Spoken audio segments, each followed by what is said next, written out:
by the leaders of Britain, France, and the UK.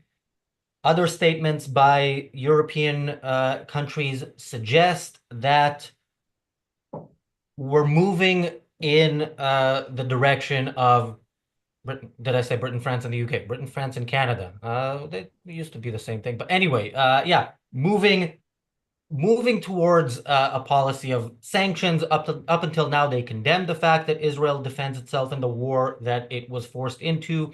Now they are actively expressing support for the enemy, for Israel's enemy, threatening sanctions, and Hamas, by the way, is happy about it. So we're going to talk about that.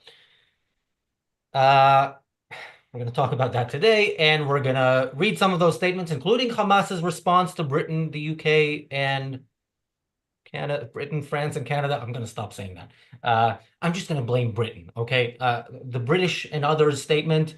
And yeah, we'll read the very good Israeli response, the Israeli foreign minister response, as well as Netanyahu's response. Welcome to the reality show. I'm joined by Daniel, Marco, Richard. Richard, your initial thoughts on where we are and how did we get here and what should we do?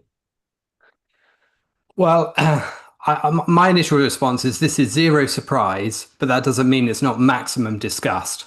And that's exactly what I feel when I read these statements by these countries. I think you're seeing all of the Western countries betray Western values, if those values are individual rights and freedom, the things that Israel stands up for. But of course, they're also showing Western values in the sense of altruism and being unable to distinguish between good and evil, never able to call evil out, and throwing good under the bus in order never to call evil out. And that's what you're seeing again here. And this is what we've been saying again and again throughout this whole process. You are rewarding hostage takers with this attitude. I think what Netanyahu said today, he said that this was the leaders in London, Ottawa, and Paris are offering a huge prize for the genocidal attack on Israel on October the 7th, while inviting more such atrocities. Now, that absolutely nails what we've been saying repeatedly. It nails the fact that it's rewarding hostage takers. And even at this point, the Gazans are not returning the hostages, and they're not handing down their weapons, and they're not saying that this is enough. We admit defeat. And who's trying to save their arse? Macron, Starmer, and Carney. That's disgusting. To be honest, it's not a surprise coming from Carney, because it's just the WEF puppet has been placed in the right spot at the right time. Starmer is another idiot who's just relying so hardly on the Muslim vote. And we've seen the Deputy Prime Minister during the election campaign begging Muslim men to give her their vote. So the Labour Party is relying heavily on the Muslim vote. And in order not to upset them, has to provide some meat, and the meat is the skin and the life of the Israelis. So they are doing exactly what they're supposed to do. Well, Macron went straight to Israel and hugged Netanyahu after October the 7th, mainly because probably France, being France, was looking after its own interests and knowing that after the war there would have been reconstruction, so they might have had access to some money there for reconstruction in Gaza or Israel. But of course, now that Trump has thrown all the toys out of the pram, effectively, France realized, well, there's nothing for us to pick there. So they already were talking about recognizing the Palestinian state, total two-faced action. And then now they joined this the statement that they just issued today. And this is kind of makes sense. It's the coalition of the weak. They got together trying to create a coalition of the willing in order to sort out Putin and Ukraine, who's just failing in front of everybody's face by going after the only democratic state in the Middle East, by going after the obvious red meat to offer today a Muslim electorate. Macron has got a massive issue in France with the Muslim vote. Britain has got a huge, super massive issue, and Carney, well, is working over on it. So they do exactly what you expect: throw Israel under the bus. think you're giving too much credit to the Muslim vote. I think Starmer is actually an evil human being. And like probably believes this. Also, remember there are a lot of non-Muslims in this country who support this evil. From if there is a political spectrum, then from all across that political spectrum, especially the further you get both sides. Of course, I don't think it's a real spectrum because they're kind of the same. The further out you get, the closer they are. Daniel. Yeah, I mean, both of those things can be true. I mean that for me, the idea sort of like Muslim vote, especially in America, is the funniest thing ever because many of sort of the Muslim minority in America, they created the nickname Genocide Joe and Genocide Kamala Harris because they viewed them as being too pro-Israel, and instead voted for the Green Party candidate, and most likely given Trump a win in the key areas because they didn't want to support sort of Democrats who are pro-Israel, which again is a crazy thing, and instead gave the win to Trump. So yeah, great going there. It's truly ridiculous, and you see the similar thing right now. Like we haven't talked about it, but there was a statement about Joe Biden has cancer, and the people on the left are like making fun of like Joe Biden, like they are sort of like praising the heavens that he was given cancer. And like no matter what you think like of him, the fact that like the people on the left would be the ones who are like making fun of him instead of people on the right, which they also do, but I notice it less, is like already crazy. So we're living in yeah, I mean, one of the statements I made on TDO is the fact that like I have no idea where we're going from here, and I have no idea how will we ever like defend against anything with this kind of attitude. The fact that yeah, it's like Israel is the one country that we are going after and trying to destroy it it's like baffling compared to I mean, I don't want to make it about sort of like, compared to other evils that are happening in the world. But yeah, the fact that instead of like trying to do something about Russia or China, instead, Europe is actually going to trade more with China. Europe is going to work more with like dictatorship instead of like trying to build some or trying to defend Western values in any way. So yeah, it's this complete like lack of like any sort of like value oriented actions. Like we are not doing anything.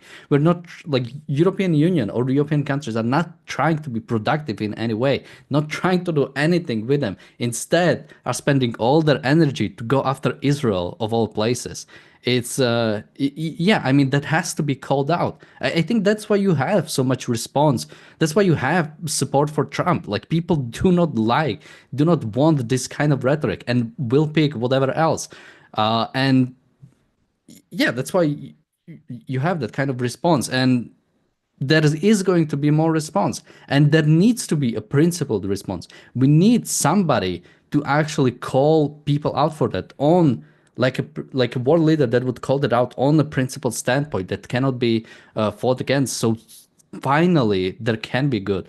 I mean, in a similar way that sort of evil is impotent, so like Russia and China are completely incompetent. I think in a similar way, to the extent the Western countries do not uphold their own Western values, they will be incompetent. They will be enabled to do anything productive. And if you have a Western leader that shows up, stands up for Western values, he'll be able to do anything he wants because of the amount of power and actual good philosophy and good rhetoric has. There was a statement here I wanted to reply to. Oh yeah. Well, one of the trolls said Starmer isn't committing genocide. How can you call him evil? And I think somebody answered something to the effect of, well, yeah, he's not committing genocide. He's just supporting it, and that's evil. And he's supporting, by the way, for France to do so, and anybody else in Europe is rich. because, they participated in the exact same genocide in the previous decade, and they're going from it now from a moral high ground, supposedly, which of course they do not have unless you cede it to them. Thank you, Elrito, for the super what's the chat. genocide? What's the What? genocide the Western countries committed last decade? European countries, well, there was a Holocaust in Europe, and Oh, okay.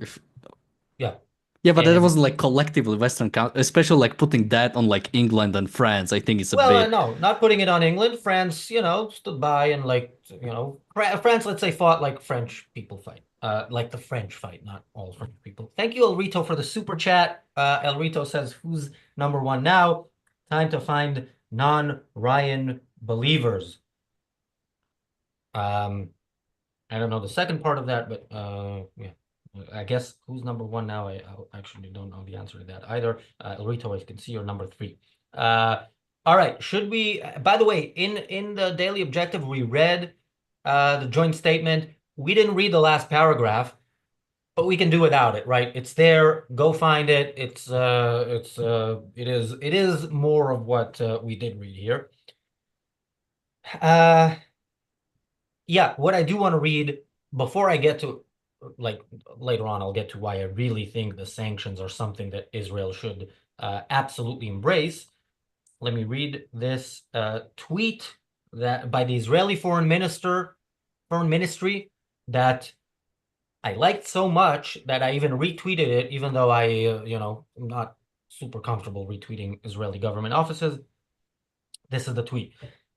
Following the UK's announcement that it will suspend free trade agreement negotiations with Israel and impose sanctions on settlers.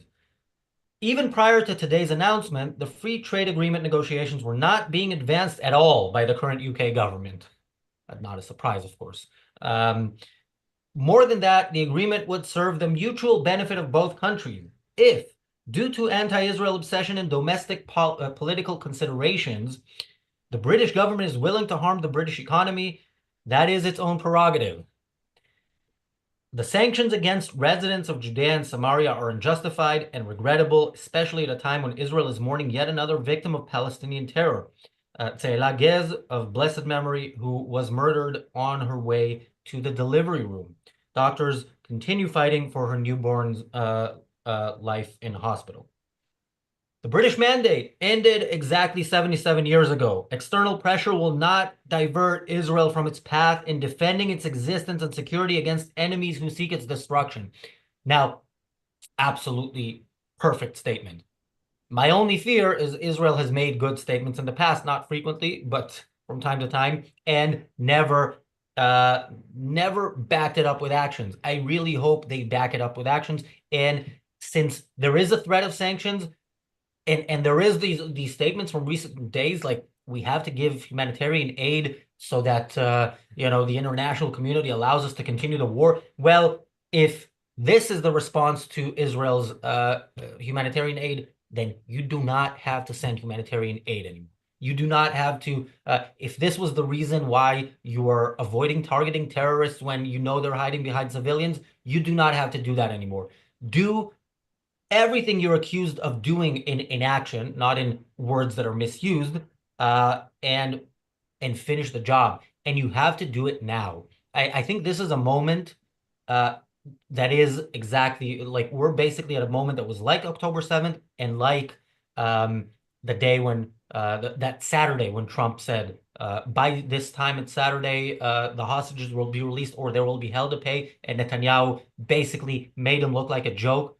And Trump doesn't like that. This is the third moment. This is a moment when Israel needs to say, enough. We have done everything in our power to avoid civilian casualties on the Palestinian side, while Hamas does everything in their power to maximize civilian casualties on the Gaza side. We are no longer going to protect the people whose government is trying to get them killed. We are going to protect the people on our side, our people. That is our job. That is the job of the government of Israel, to protect Israelis, not Palestinians. That's what we're going to do. And then once you're done saying it, do it.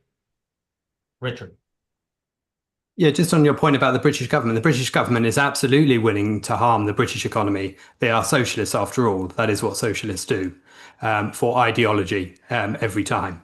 And of course, their latest reset with the EU, their latest ludicrous agreement where they gave away, 12 years of fishing rights for absolutely zero in return, is just an example of that same idiocy.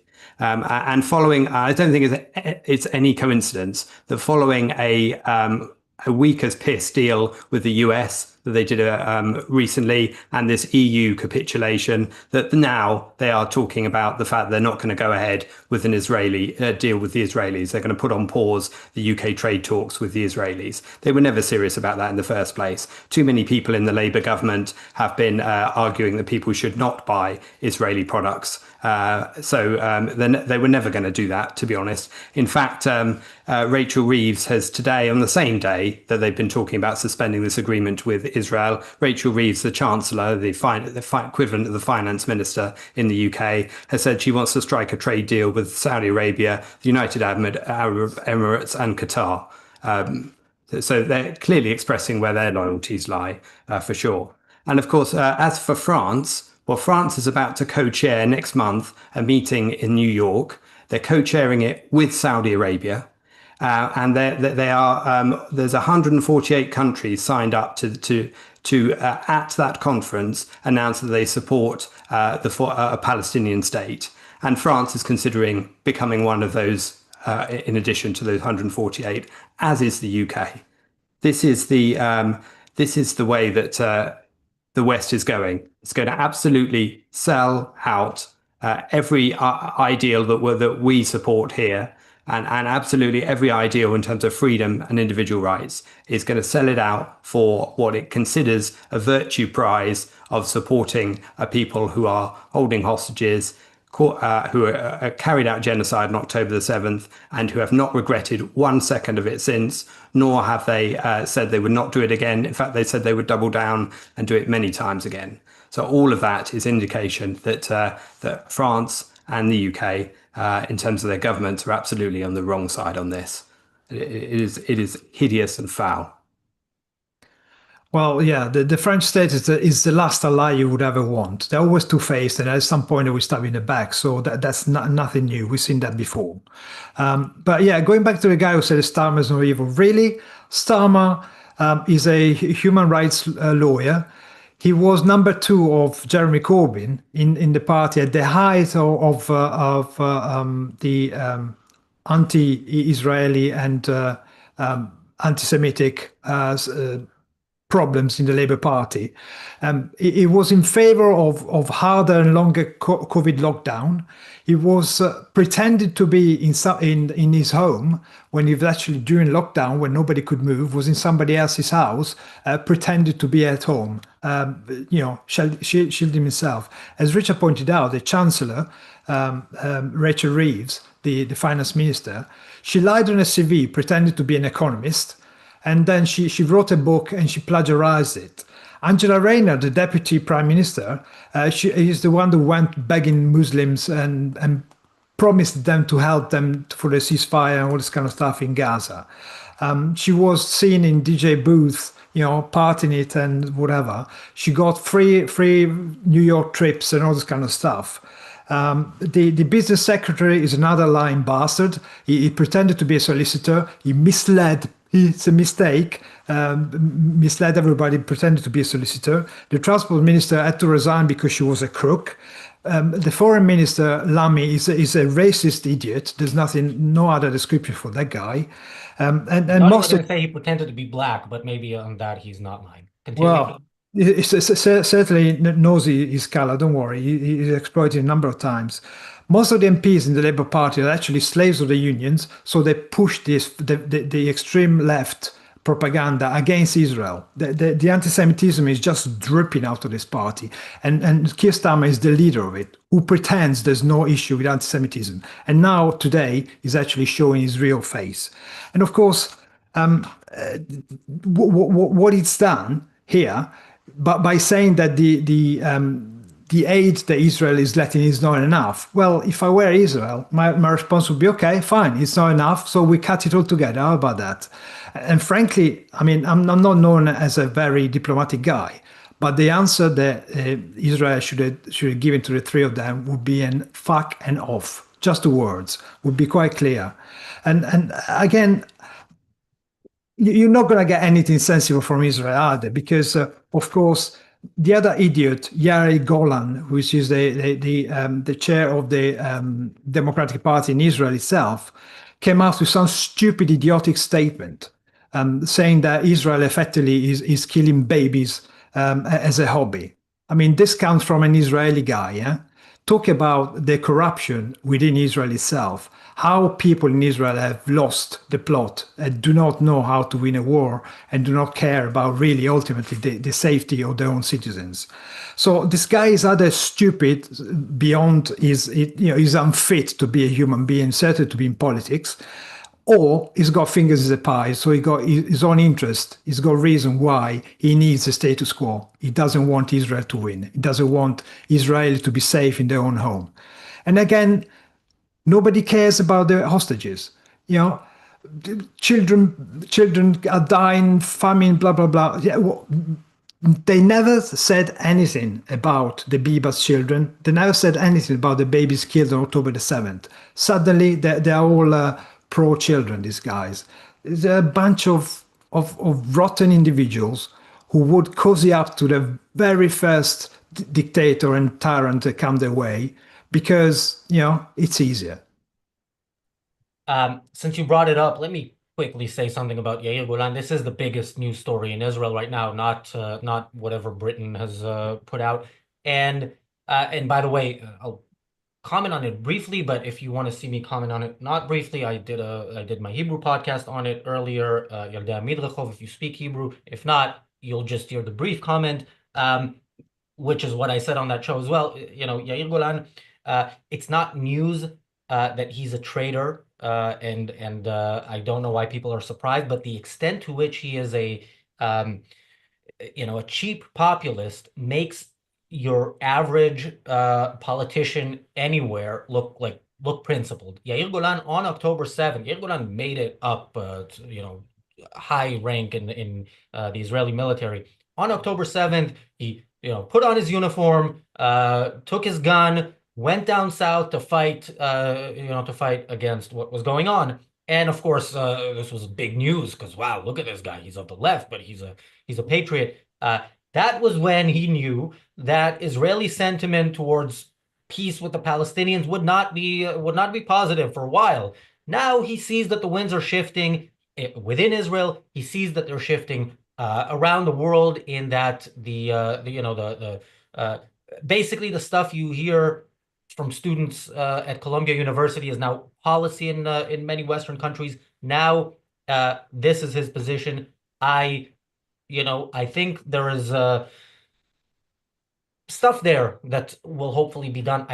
One thing that's interesting to me is to see the polls, because I think many of the Israeli left, have a father or a son or a brother or a cousin or an uncle in Gaza, risking their life, maybe died in Gaza, maybe died on October 7th, and I don't know how many on the Israeli left would want to vote for somebody like that. Somebody says, but he's not popular in Israel. Yeah, he would get like maybe 10 seats or so, but I'm thinking maybe now that number might be reduced.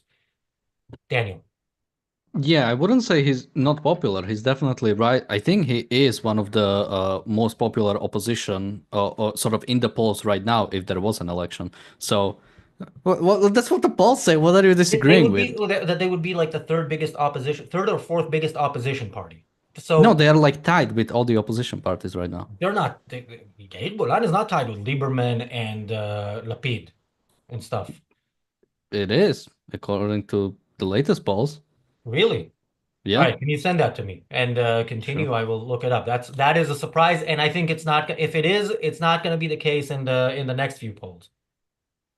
Yeah, I mean, it can be true. So yeah, I mean, just to go a bit back about the sort of the free trade deal with Israel was freezed. I mean, how hard is it to just say, okay, zero tariffs, good, okay, let's go with that. This is not hard thing to do. It's because they want favors. It's because they want certain exemptions. It's because of the corrupt mixed economy that exists, that we need like we need to like specifically like perfectly sort of like do it in a specific way, so not all the union people who are yelling at me are sort of appeased. So yeah, it's Israel was the one country that after America did their own crazy thing with tariffs, Israel was the one country, think the only country that pretty much said, okay, we'll just go with zero tariffs to you. That was the only correct response. And again, Israel was the only one actually having the correct response. Now they might just do it for appeasement, but still, although I wouldn't even say that, I think Israel has relatively good sort of like trade policy when it comes to dealing with other nations. So again, Israel is the one country that has a proper policy when it comes to this. Um, Now, yeah, the whole thing with Yair is really crazy. I mean, that is something that I started noticing sort of more recently, is this internationalism when it comes to sort of even like political leaders. The fact that when other country comes after you, you don't like band together as one country and like across the whole side, basically no matter who, if Britain comes in and starts telling shit, no, sorry, to Israelis or Israeli politicians across the whole spectrum, you basically band in together and say, hey, we might disagree locally, but you will not interfere in our local politics. And now what's starting is this kind of that basically we would rather screw over the other side of our own political spectrum and join with the sort of like international people to do whatever is necessary. That kind of like internationalism that I've seen recently is sort of like scary and should pretty much disqualify any politician. Again, you can disagree locally, but the fact that you would like align yourself with like foreign parties to like screw over your own like your political enemies is insane. Yeah, this whole thing, I keep coming back to, how much we switched and how crazy it is. It seems like the whole world is sort of basically driven by like slave mentality, that basically you are master or a slave, and it's much more moral to be slave because of the altruism that is sort of like dominating. So we do not want to impose our morality, we do not want to impose our values, so rather will be this like sacrificial sort of, we would like sacrifice our own people and do whatever is necessary just to not be accused of like trying to impose like again our morality or anything. The fact that within both the people and the leadership there is truly no sort of like no, I don't know what like passion. No, there's a better word for it. No, like ambition to do anything. Like European Union is like stagnating like insane, and there is no desire to do anything about it. The Western world is like going down the hill, and there is no desire to do anything about it. We'd rather go after Israel than do anything like anything, focus on any sort of productivity. And you sort of see it with like people themselves. There is no like, it's such a small thing that yeah, I wish I saw the world sort of before that kind of morality fell apart, just to see like the difference. It really sort of like fills me with like, I'm really scared about sort of like, where do we go from here? Like, the world is changing. The world is going to change very much so, and not for the better. And what do we do then? Yeah, Daniel, you did miss out on the 90s, the late 90s, but what can you do except recreate it or make something better? Yeah, Spain, by the way, is a funny example of that. Spain already recognized the Palestinian state. They officially stated, I think, that Israel is committing genocide or some statement that I don't care exactly what they did, but I also know they also are demanding that the European Broadcasting Union look into how voting happens in Eurovision because they don't like how people vote. So, they want to change those rules. And interestingly, today, and also was it yesterday or the day before, like the entire or pretty much the entire cell phone network in Spain collapsed. So yeah, interesting country. They decide what's important and pursue it. There was something here from the trolls in the chat. I mean, didn't that electricity go out for like 2 days? I don't know what was the reason behind it, but maybe we shouldn't listen to people who cannot even handle their elect grid. Yeah, maybe we shouldn't listen to what Spain has to say in general until it becomes a morally and morally decent and practically like more advanced. Anyway, one of the trolls in the chat maybe our troll, our most loyal troll that's here every episode that earlier said nobody watches, but of course, as long as you watch, we're good. Says, where is this? Okay, God knows the right thing to do, and those that listen to him does too. Those that deny him don't care. Okay, what are you upset about what's going on in Gaza then? It's God's will. Who are you to defy God and undermine his will? Really, come on. Okay, there were other comments I wanted. Oh yeah, but there are some comments sometimes from anti-Semitic trolls. Can you put your anti-Semitic statements in coherent sentences so we know, how to get offended, please? And thank you. And there was something else I wanted to reply to here. Razi, this is propaganda that will lead the population division, isn't it? In all cases, all the population should be united. That is absolutely terrifying. I don't know why you would want all the population always united, and how do you achieve that? Like, what does an individual do? Look around and see what other people's opinion is and embrace it. Yeah, that's not the kind of you know where all the population is united in Gaza. When a few people, are express some divisions, that quickly goes away, and so do they, and they never express anything again. So yeah, no, we want freedom. We want people to express their views, and sunlight is the best disinfectant. The problem is Israeli society. Look, there was outrage around what he said, but this is still a view that too many Israelis are okay with and maybe in agreement with, and completely don't understand the world they live in, even when the Palestinians told them where they live so clearly on October 7th. Richard. One of the things that Starmer said was that he was, quote, horrified by the escalation from Israel.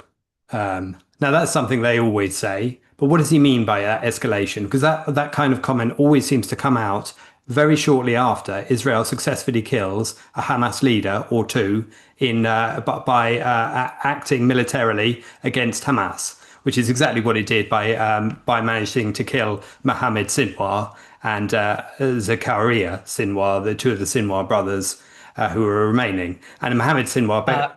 Dr. Zakaria Sinwar, please. Doctor of what? Doctor of murder? Anti-Semitism, probably. Yeah, probably, no doubt. And of course, Mohammed was the de facto commander of Hamas and has been since his brother Sinwar's death. So, and of course, they've also killed Mohammed Shabana of the Rafah Brigade as well recently. So they've had good military successes during that very escalation that people like Starmer would like not to have happened. Same as all of the military successes back in October last year would not have happened had Israel had not escalated in the way that all of the Western countries, including the US at the time, were calling for. And of course, this is in the context when you've also had Islamist terrorists within your own country here in the UK.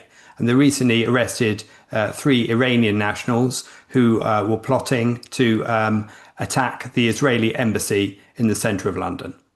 Now, had that attack gone ahead, that would have changed precisely nothing in terms of Starmer's attitude to Islamism or to Gaza or to any of it. What it would have meant would he might have delayed his announcement by 1 week or something similar, no doubt. But he absolutely refuses to recognise that the Islamist presence is here in the UK and threatening UK citizens and Jews within the UK, and that the problem is on our own doorstep, as well as in Israel itself. So I mean, I think all of that is absolutely appalling when you look at it in any detail. And then, of course, you've got things like France, for example, which is also pushing for a review of Israel-EU relations and economic ties. France is trying to drive the case within the EU, as it always is. And in this case, it's trying to drive the EU to cut off relations, essentially economic ties with Israel. And in all likelihood, it will succeed. And that is why Israel should just go for it, quite honestly. Absolutely. There's just one thing that I've noticed in the last few weeks. The Hamas' largest propaganda organ, the BBC, has got on its news website a list of the 10 more popular news. And for the last month or so, I noticed that despite having news about the poor Gazans being bombed and attacked by nasty Israel, every time at least 2 or 3 features at the very top of the page, these do not make the top 10. So there is clearly a disconnect here between normal people who understands that the Palestinians, it's a fake ethnicity invented in order to contrast Israel, and are not really suffering enough because they're clearly not giving up their weapons, not giving up their hostages. And they're clearly not starving because they've been starving for the last 8-9 months. So people are no longer believing this bullshit coming from the pro-Hamas side, and they're switching off. So it's time for the leadership of the free world to gather together and together make a statement to try and spur the troops again, this troop of Hamas supporters across the West, in order to come in aid of the propaganda. Because clearly it's flagging, there's something not quite working with them. And that's what this statement is. It's effectively the West, the left side of the West, the left is in the West, who are trying to pour petrol on the fire of anti-Semitism and trying to effectively force Israel to a surrender. But this is not working because Israel seems finally to have understood that, you know what, whatever you do, they're going to be against you. They're going to criticize you. They're going to call you names. So you might well get on, do what's in your self-interest and destroy Hamas once and for all. And of course, how the West is not calling for destruction of Hamas, how the West is not reminding everybody that actually those barbarian savages have actually started this whole war. And the option is either continues forever or it finishes once and for all. Thank you, Bronx Guy Gun Hill Road, for the super chat. Daniel. Yeah, I mean, when it comes to sort of now there are talks about sort of like more sanctions against Israel, and my answer is, do it. Let's see what happens. I mean, at some point, like this is like a relatively free country, still is the UK, is the one country they are going after is the freest country in the Middle East right now. The most sort of individual rights protecting country. That's the one that you want to go after. All right, if we are at this point, if we are at the point of that basically, yeah, we are breaking apart trade relations with our closest allies, with our, people who are closest to us when it comes to values, then okay. But let's keep trading with Russia. Let's keep, do not put any more sanctions on Russia. Do not try to stop trade with Russia, with our enemies. And yeah, let's start new trade relations with United Arab Emirates, again, a dictatorship. Let's try more relations with China, again, somebody who has been stealing intellectual property and is actively threatening Western sort of our allies. And not to mention big trade partners. Yeah, let's try to do that. Let's see how far we can get with that idea. I mean, and this should really show people the importance of principles and the fact that we could have been reaching for the stars at this point. if we engaged in proper principles. The fact that we decided to, and I don't know how far you want to go to, let's just go to World War II. The fact that we compromised and like worked with the Soviet Union, who is behind every single problem right now.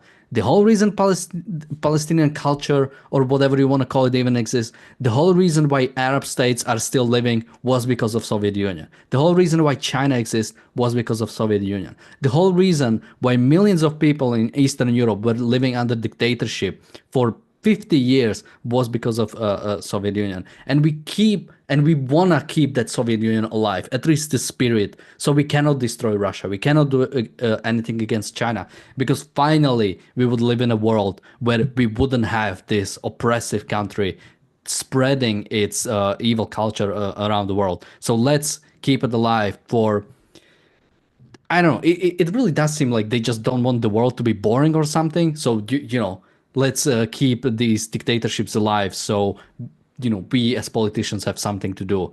It's like being a politician should be the most boring job ever. The fact that these people have anything to do, like at all times, is like, it shouldn't be like that. The role of government shouldn't be that, we are here every single day and have to talk about it because of the amount of influence they have on our lives, and on like actual ability to live, on actual ability to prosper, right? Sorry, that was a bit abrupt ending. Well, as these things are, especially when it comes to, world leaders are often not leaders in the sense that, one world leader does something and then others do it, or they have to make joint statements because, it's a bunch of us. Yeah, it sounds more powerful, but also you don't want to go out on a limb. You don't want to be, isolated from others. You want consensus. And yeah, now that Europe, so this started with the Dutch saying we should re-examine the free trade agreement with Israel, and now that's gaining steam. The European Union is so the Dutch were talking about the free trade agreement between the European Union and Israel. Now the European Union is also talking about this, as is the so specifically the European foreign minister was talking about it, and she spoke to Gideon Sa'ar, Israel's foreign minister. But yeah, this is how it goes. Somebody starts and then everybody piles on. China made a statement yesterday that they will take action if Israel doesn't stop. So yeah, Israel is in a situation right now where if it completely capitulates, and it will still be condemned for what has already happened. But if it continues as it has been doing, it will get there will be sanctions, and the war will not be won. So I go back to my original point. Israel needs to, that is the choice. It's pretty binary here. Go with the international community, do what you're told, or win the war and eliminate the threat from the Palestinians. Netanyahu is the last person I would expect to actually do this. The statements so far sound kind of like he's doing it. He's the last person I would have expected to do a bunch of the stuff that he's done since October 7th.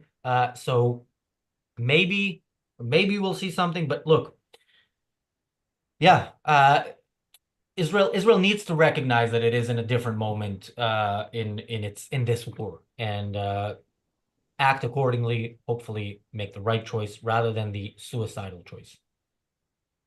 Richard. Not only do the Western leaders not go out on a limb, they also all use the same press office and always all use the same language in all of their statements, including the ludicrous word disproportionate when it comes to their statements. And of course, so they either do that, they either use the same stupid language and all imitate each other in a safety first, nobody sticks their neck above the parapet, they all look identical, or they rely on their other technique, which is to get somebody from the UN to make up a ludicrous piece of propaganda that pushes the credibility up yet another notch, including the UN humanitarian chief Tom Fletcher and his 14,000 babies will die in the next 48 hours. I've never heard a more ludicrous statement related to anything than that one. And of course, wherever you see humanitarian, you really do mean propagandist, because the word humanitarian, it just wipes out any human volition whatsoever. It assumes all human murderer and the person they're trying to murder are identical. They have no distinguishing features between them, and both should be protected. And that's exactly what every humanitarian argues for in essence. And the fact that in the UK we've summoned the Israeli ambassador to give them an earful is frankly disgusting. Pardon? Her.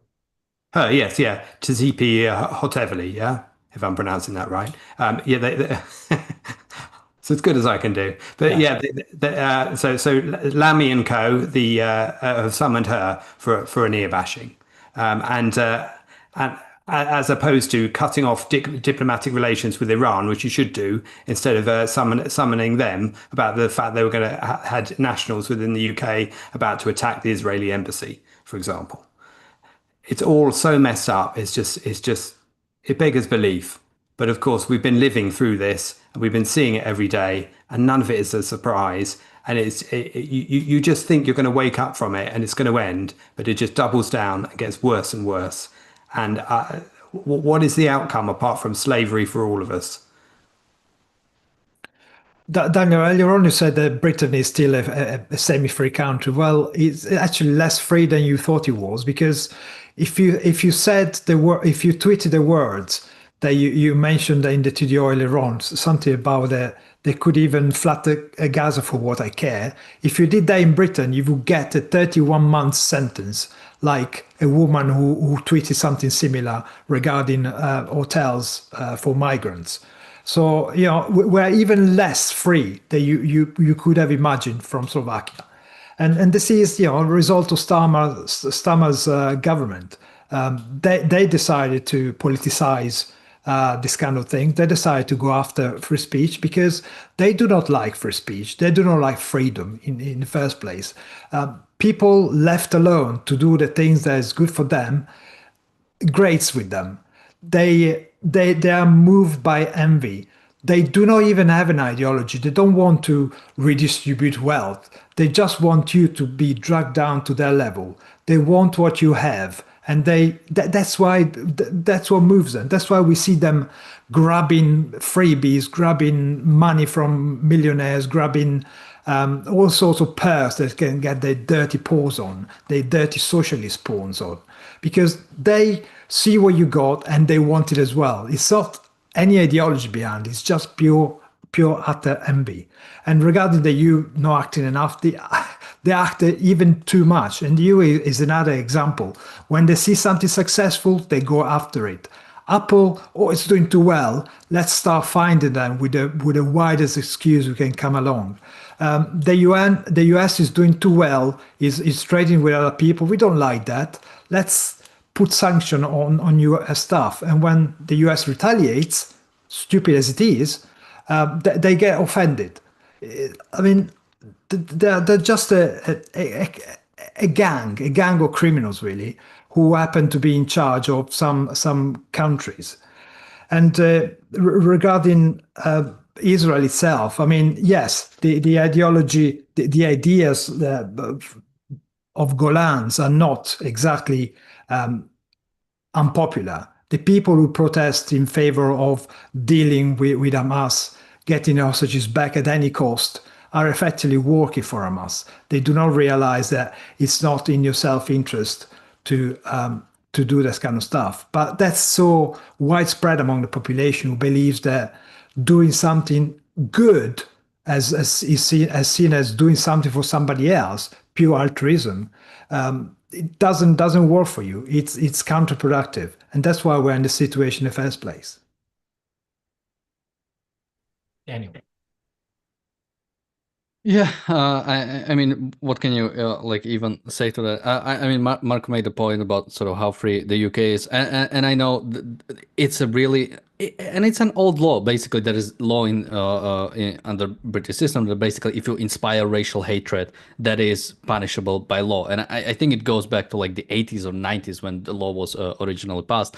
And yeah, it can be sort of like used to like shut down an actual sort of like free speech. It's a like a terrible state of thing. But again, what worries me the most about the West is the fact that there is no sort of nobody really is against the principles behind those things. Like you said, that law is like from the 80s or from the 90s, right? It's not like a recent thing. The degradation of the culture of the political sort of like system in all of the West, not just the UK, has been a long-term process. And now we are seeing sort of fruits of that degradation. We are seeing the actual results of that. And where is and even when there is, some people who stand up or who speak out, nobody challenges the actual fundamental system, because that would mean that you would have to challenge the NHS in the UK. And Jesus, God forbid you would ever try to do that. And yeah, the fact that throughout all of this, we had somebody in the chat sort of saying we're calling for genocide in Gaza, and again, we are at the point where sort of nobody really has like you cannot taking ideas seriously, doing what is necessary, like taking a concept and applying it in what it means is sort of like an extremist thing. Is basically you are doing this like crazy thing. This is war. In war, you do whatever is necessary, as it was done in every single war maybe like before World War II, where we actually fought them the way you have to, that you do whatever is necessary to end that conflict as soon as possible. That's what we always did. That's what always is done. And unless you do that, you are just inviting sort of endless conflicts forever. I mean, show me when was the last time any conflict anywhere in the world was actually resolved? Ukraine-Russia situation has been going on for decades because nobody is willing to do what is necessary. Israeli-Palestinian conflict has been going on since World War II because nobody is willing to actually do what is necessary. India-Pakistan, China, India, like every single thing has been in a state of like frozen conflict, either frozen conflict or sort of like endless conflict, because we are never willing to do actually what is necessary. We took a picture after World War II of the world and said, this is like the destined world that will have to be forever from now on. And every single thing that changes is illegal occupation or illegal settlements or, illegal, country. Like we really are lacking in any sort of understanding of the world, any sort of wanting to actually be principled. I mean, Razi, you earlier mentioned about sort of like the fact that international leaders cannot go on cannot do basically stand out. And yeah, exactly, many things remind me of the scenes from the Fountainhead, and it reminds me of the scene where there was like a committee that had to decide on something, and it's like nobody would dare to say anything. Everybody would just agree with everybody, because if you agree with everybody, it doesn't matter if you're wrong, because everybody's wrong. So it doesn't matter. If the world will get, if terrorists will destroy Israel and they destroy the West, we actually don't have to. It wasn't our fault because we all agreed on the actions we are going to take. So it's all okay. Yeah, since you mentioned the Fountainhead, and this kind of ties into something I responded to earlier, there's the scene where I'm gonna attempt to say this without spoilers. There's like a party for a new building, and somebody asks somebody else, "What do you think of this building? I'm taking a poll." And the person being asked that question says, "Why?" So you can figure out what your opinion of it is. It's not an exact quote, but that's pretty much interaction. And yeah, I think that is many of our leaders, that is their way of thinking. Thank you, Alexis, for the super chat. Alexa says, meanwhile, the Russian consulate here in London is still up and running. Yeah, I mean, so is the Israeli. It's just the Israeli ambassador isn't, I don't know if she's back at the embassy, but yeah, she's been called in. But yeah, it is absolutely ridiculous. But of course, the problem there is Britain is actually, pro-Ukraine and pro-Palestinian, which is, of course, completely inconsistent. And anyway, and I think not pro-Ukraine enough. Couple of the question about why aren't the Palestinians demanding aid from Egypt, or why aren't they accusing Egypt of withholding the aid? Well, I mean, why aren't they accusing Hamas of, first of all, starting the war and then withholding the aid? That's the first question. And the answer is because the Palestinians value the death of Israelis more than they value their own lives, as they keep telling us. Oh, there was some comment, and I've seen this on Twitter as well, and I've actually seen this from Netanyahu and his son when they responded to Macron a few weeks ago, and we talked about it. This whole, okay, let's recognize all these territories that these countries are occupying. I saw somebody say, okay, let's recognize Catalonia. First of all, I like it as a diplomatic kind of middle finger. But if Israel recognizes Catalonia, my guess is Catalonia will reject that because they are massively pro-Palestinian. So yeah, Israel should bear in mind that sometimes their enemies are also fighting their other enemies, and don't pretend that one of those is your friend, because that has never ended well and it never will. Parting thoughts, and where can people find more from you, Richard and Marco? Okay, well, to finish, I want to sum up by saying that, and take altruism, for example, sacrificing your values for the values of others. That leads to slavery. Islamism, which is the very essence of imposing a morality on others, that leads to slavery. Dealing with dictators endorses slavery, encourages slavery, leads to slavery. So if you want to support slavery and you want to vote for slavery, then enjoy slavery. But count me out. Even if people call it virtuous, even if in their big majority they call it virtuous, which so many of them do by different methods, one or the other, count me out. I will argue for the opposite. Now, in terms of where can people find us, you can check out the Briefly Objective, which is linked in the details below for shorter form material, where we cover all of the essential points made in many of these conversations here. And if our dear leaders are really worried about the Palestinians' children, well, then get their parents, the innocent Palestinians, to give up the hostages, to give up Hamas and denounce them, and to give up the hate that motivates them, the hate that got them to cross the border into Israel, kill over 1,400 people, and take back 250 hostages, so 1,300 people. That wasn't the action of somebody who loves life. That's the action of somebody who hates. Full stop. Daniel, parting thoughts, and where can people find more from you? I think the most important part is that no matter who you want to sort of like blame for the state of the world that it is right now, the fact that life is yours, and you will, no matter what the world does, you will suffer the consequences of it. And if you want to hide, if you think there is something wrong going on and you don't speak out, or you simply let it happen, or you sort of reject to do what is necessary when it comes to Israel in Gaza, when it comes to the world general, when it comes to Russia, you will suffer those consequences of inaction. And you can say in a similar way in personal life, right? If you do not pursue a job, or you do not pursue some productive activity, if you just compromise and agree with everybody, you will suffer the consequences. And you can then blame other people for it, or blame the world or anything, but then at the end of the day, your life will suck. If that's the kind of world you want, there is nothing I can say to you, right? So my only recommendation would be to sort of see what you want from this life.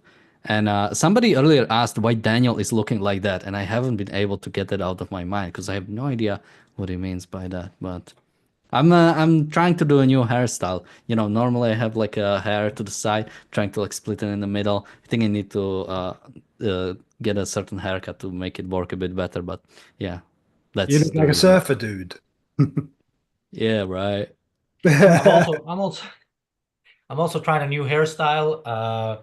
I don't know what to call it, but yeah, this I was gonna get rid of it, but now that people are trolling me about it, I might just keep it to troll the trolls. And now I forgot what I was going to say. Oh yeah, I was really looking forward to today's episode about Gary Lineker, who I hyped yesterday as the British Candace Owens. Although I probably shouldn't have, because Marco and Richard were going to be on that, and maybe because I called him Candace Owens, they wouldn't have wanted to. Anyway, that is hopefully going to happen someday. But not today, and I don't think it's going to happen tomorrow. It's big news days. Marco and Richard froze just by the mention of Candace Owens, by the way. I don't know if you noticed. But yeah, it's big news days. I don't know what's going to happen between now and tomorrow's episodes, with presumably stuff that we're going to talk about rather than Gary Lineker. We will get to him eventually. He will get his. I'm Razi Ginsburg on X. Thanks, Marco, Richard, Daniel. Thanks, everybody, for watching. We'll see you tomorrow.